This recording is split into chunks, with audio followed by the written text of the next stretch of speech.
Hello there guys, welcome back to Younes Talks Football, welcome back to a brand new video. I hope all of you are doing well today. We've just gone through that and honestly, I'm tired. I'm tired, man. I'm glad we won and we're through and we got Leicester next. So happy days for what it's worth. But honestly, today, this could have easily gone so left. And I'm glad it didn't because of that last gasp Gallagher goal. I was worried that we were going to head into extra time and maybe penalties and God knows what would have happened there. But we were moving like a championship team today, man.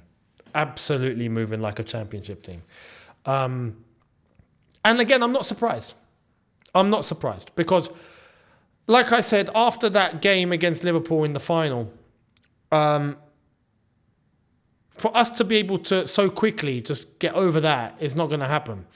And not just us as fans, I'm talking the players. The players right here, I bet were not in the right frame of mind whatsoever. Completely checked out. And today they played like it.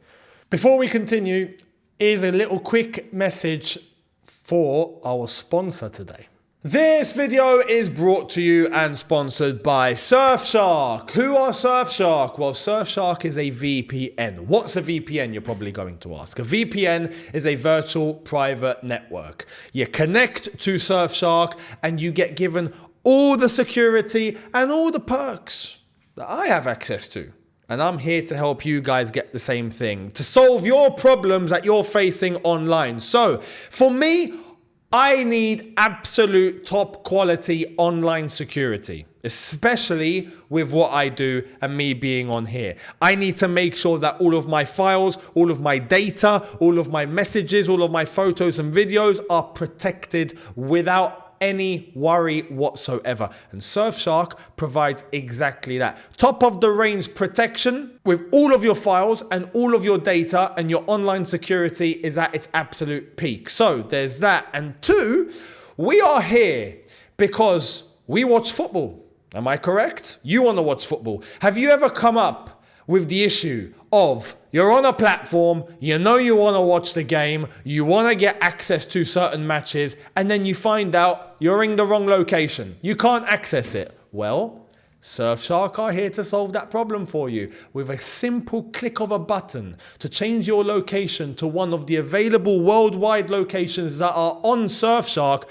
Tons of options to go through, loads of locations you can select, with bearing in mind whatever you want to connect to. You click that location, you connect, and all of a sudden you can watch whatever you want to watch. This is also applicable to platforms like Netflix. If you can't access the American Netflix, for example, you're based in the UK, you only have the UK Netflix, well, not a problem. I will connect to the United States and now I have access to the US Netflix. It's just one of the many examples that you can use and one of the many platforms that you can have access to based on changing your location with Surfshark. So just like that, especially with the football matches, those UK games where you can't watch at 3 p.m. on a Saturday because it's not televised in this country, not a problem. Change your location on Surfshark and get access to other platforms where you can't normally get it because of your location. So you can start watching football whenever you want, however you want, wherever you want, and also protect yourselves online with absolute peak security, and you get it with nothing to lose. Why do you get it with nothing to lose? Because I am here to give you guys an offer that you are not going to say no to. And why? Because it's easy. You get 3 extra months for free. For free. By using the code YTF. So make sure you hit the link in the description. Do not forget, secure your privacy with Surfshark. Enter your coupon code YTF for an extra 3 months for free. So don't forget, guys, hit that link in the description. Much appreciated. Enjoy. Thank you to Surfshark, and let's get on with the rest of the video. Thank you very much to Surfshark. So today they played like it. You could maybe single out a few that had a decent performance. You can nothing blockbuster, but you could say that they played well, right? But apart from them, most and the game in general was just, you know, even after going 1-0 down and seeing the way that it all went so quickly, we're just like, this is just typical. And then we get the equaliser pretty quickly. We get to 2-1, and then you could just see from there, it's just, there's a hesitation, and it's slow, and the tempo is down, and everything is just flat. And it's just that up until when Leeds score. And it's 2-2. And it's just a cherry on the cake of what I think everyone was expecting to an extent of to happen. Thankfully, like I've said, we get into the last few minutes. Palmer into Gallagher? Or was it Enzo into Gallagher? I'm going to Enzo into Gallagher.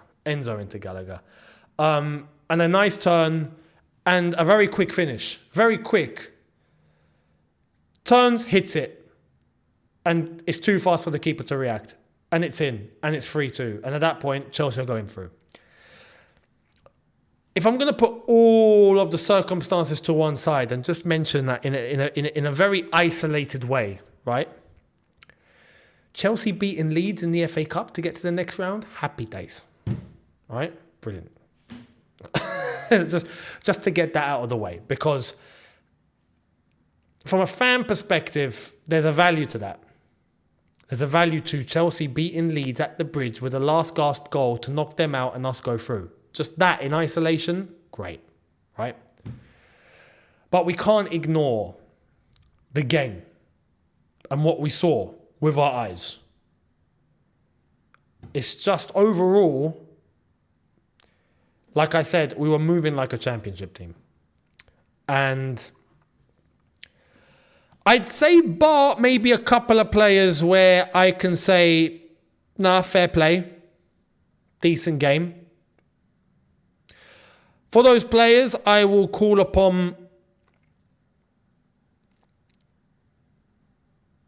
I want to say Caicedo and Enzo actually had control of that midfield. Again, I'm not really surprised because it's Leeds midfield. But there's that. And Mudryk in that 10 role looked energetic, looked like he was about it tonight, right? That's not to say that all of a sudden, okay, Mudryk is now flipping, he's in the starting 11 and he's the best thing since sliced bread and all that. No. But for today, and for what it's worth, he looked bright. So fair play. Apart from that, really, I can't pick anyone else. Sanchez, do we even need to talk about why he was here in the first place? There is no excuse to even consider Sanchez as the number one goalkeeper anymore. Simple. Petrovic, you have that. Petrovic is just so much more secure, so much more safe. I think has better ability. I think is more well-rounded. I think is more confident, more secure, and does pull off some worldies, man. What more do you want? And even for what Sanchez was brought in for, which is the distribution, I feel more safe with Petrovic. I feel like Petrovic does that better. It's crazy, isn't it? Considering. So there's that. The centre-backs, Disasi and Chalobah, you could argue Chalobah at times half decent, but overall shaky. Disasi, not good enough today. And the way that the first goal was conceded was shambolic. And that he was part responsible for that. So, yeah, not good. Gusto looked off. Not a disaster, but looked off. And Gilchrist wasn't really involved. I was, surprised that Leeds didn't really try to target him more. It looked like they did that one part of the game, but then it just looked like they stopped and they were going down more of Gusto's route. And I was like, okay, fair enough, cool. I'll take that because I feel like we have more coming out of Gusto to defend with than we do with Gilchrist. But anyway, that's that. We've spoken about Mudryk. Sterling.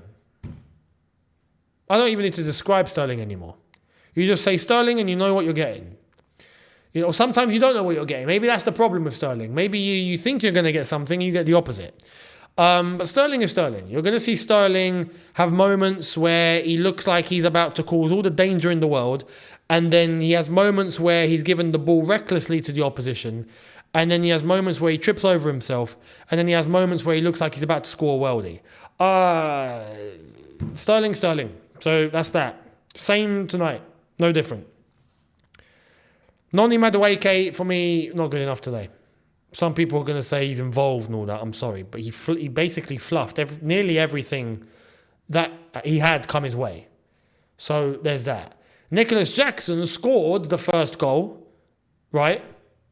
And credit for the finish, much like Mudryk as well, credit for the finish, because they were literally balls that were cut back in, and it was tap-ins, low, bottom corner, in between the gap, and slotted in. So good finishes. But after that, Jackson just looked dreadful. If we're being honest and we're calling a spade, dreadful. So he just lacked all presence up top whatsoever. And once again, I want to make the same point like I did against Liverpool. Physically dominated. He's not strong enough. He can be quick enough at times when you get the ball in behind and he runs into it, cool. But if you send the ball up into the air and you want him to challenge the defender, good luck, because he's not strong enough. Or a goalkeeper for that matter. Good luck, he's not strong enough. So God forbid he had a chance against Liverpool, against Van Dijk and Konate. That was never going to happen. So there's that. And then the substitutions were made. Ben Chilwell came on for Gusto. Conor Gallagher came on for Madueke. Not much wrong with that, if I'm being completely honest. Although Gusto looking leggy, you could argue Gusto was looking leggy. Chilwell comes on, who was also leggy against Liverpool. But Gallagher comes on for Madueke, fair enough in that aspect. Cole Palmer comes on for Sterling later on, as well as Levi Colwill coming on for Gilchrist. This was after we had conceded, so those substitutions that were made could have maybe made us feel a little bit more secure in the essence of that we have more of, you could argue, a first team and a first choice sort of team on the pitch. So there's that. Last but not least, at the very end, we have Mudryk come off for Torianin. So fair play for Torianin for getting his debut, even though I don't think he even touched the ball. He came on for basically 1 minute. But there's that. And then Gallagher gets the goal to wrap it up in the 30th minute. I wish in the 87th or 88th minute. So that's that. It would have gone to extra time and penalties if it stayed 2-2, but it didn't. Credit to Leeds on the day for giving it what they gave. They did make substitutions that I thought were going to hurt us. Somerville, Gnonto coming on later on. That's where I was looking and thinking, okay, those are their main players, right? And they're going to come on and they're quick. And you could see Somerville had opportunity, but it was fluffed. Thank goodness Gallagher got that goal. Thank goodness, man. Because now we find ourselves through. And we've got Leicester in the next round. So it's going to be the same calibre like we faced tonight that we got to face in the next round of the Cup. And the other games are quite interesting. There's Man United, if they do get through against Liverpool. If they do get through, I think they have. If we check the latest, actually, I'm just going to have a look. And Man United are winning against Forest right now. Yeah, they've scored in the 89th minute, Casemiro, so they'll be getting through. Liverpool are winning 2-0, so yeah. And Wolves are beating Brighton 1-0. So it's going to be Man United versus Liverpool. There's also Man City versus Newcastle. So chances are there's going to be maybe 3 big teams in the semi-final if we get past Leicester. So let's get past Leicester, but it's going to be a similar night to tonight, basically. And we have to up our game, man. We have to up our game because that game in the end was very touch and go. And we were quite close to basically one mistake for us to just throw the entire thing away. And it wouldn't have even been a shock. Because that second half, Leeds had a lot of the ball. So, glad we're through. You could argue, nice way to recover from the final. But now we've got Brentford in the league, and we'll see how we move forward. But overall, flat evening. Just happy we got the result, and that's basically it. Like I said on the watch along, we're dead inside at this point. We're numb. Like, I couldn't even react to any of the goals today. For Chelsea or for Leeds. Leeds scored, and I'm just looking and going, Chelsea scored, and I'm just like, we're numb. We have been absolutely numb. So, that's all I can say. Let me know your thoughts down below. Much appreciated. And obviously, look, I don't expect Poch, if I'm being honest, I don't expect Poch to get chopped. Because it means having to give the job to someone else. We're approaching March. We've got April and May, and the season's over. I think he's gone at the end of the season. Respectfully. Then it's about what we do next. That's the main question, right? What are the club actually going to do to make sure they make the correct decision? Right now, we're not. We're going to base everything on data. So this is where I don't believe Poch will be going anywhere up until the end of the season, no matter what. And we'll see how it all goes on the weekend against Brentford. So make sure you're here for that as well. I will see all of you tomorrow for a brand new one. Let me know your thoughts down below. Much appreciated. Hit the subscribe button if you haven't done so already. And I will catch all of you tomorrow. Have a good one, people. Thank you all so much. In a bit. Take care and peace.